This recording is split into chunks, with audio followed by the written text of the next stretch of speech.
Now, if there is a default, where do you file a case and how does it work? Basically, you file a case if it's a company, private limited, public limited, listed, any of these companies, or an LLP, or if it's now a personal guarantor also, you file before the NCLT. The appellate forum is NCLAT, National Company Law Tribunal, National Company Law Appellate Tribunal, and eventually goes to Supreme Court.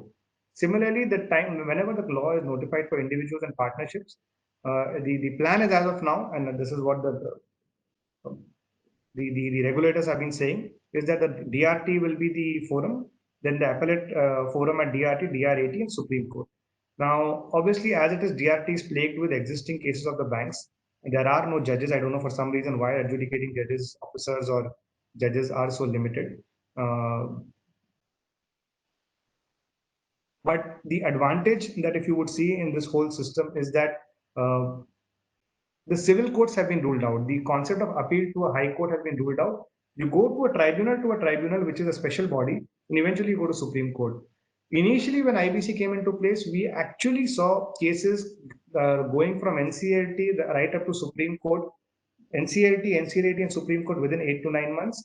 Today, that process takes about 2 to 2.5 years, or let's say between 1 to 2 years, because of the backlog and things of that nature. A lot of it that I'm speaking it is basically pre-COVID. Let's take 15th or 20th March as a cutoff date. Prior to that, this was a scenario. Whether the law of limitation applied in IBC, initially it was a major question. It was being different courts were giving different opinions because IBC was silent. Eventually, it was decided that no, limitation law, which is the law of the land, it has to be applied, and you have to approach the NCLT within 3 years from the time the default has occurred as far as the guy who owes you money. Settlements were happening a lot in NCLTs, various across the country. We have seen so many settlements in a place like Chennai, which is relatively more conservative, less number of cases, the quantum, the values are less here. Something worth 10 to 20 crores or 20 to 50 crores would be seen as a substantially decent sized matter, a decent sized dispute or a case of pending amount. Whereas in a place like Bombay, that would be like a normal amount. So, sorry.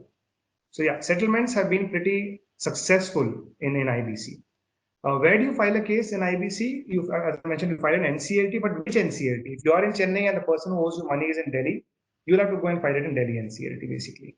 The state or the jurisdiction under which that NCLT controls, or Delhi, for example, Bombay NCLT takes care of Maharashtra and maybe, I think it's Maharashtra to the best of my knowledge. But for example, initially, Chennai NCLT was taking care of Pondicherry, Kerala, and Tamil Nadu. Of course, now Kerala has its own bench. So there are totally about 12 or 13 benches in the country right now.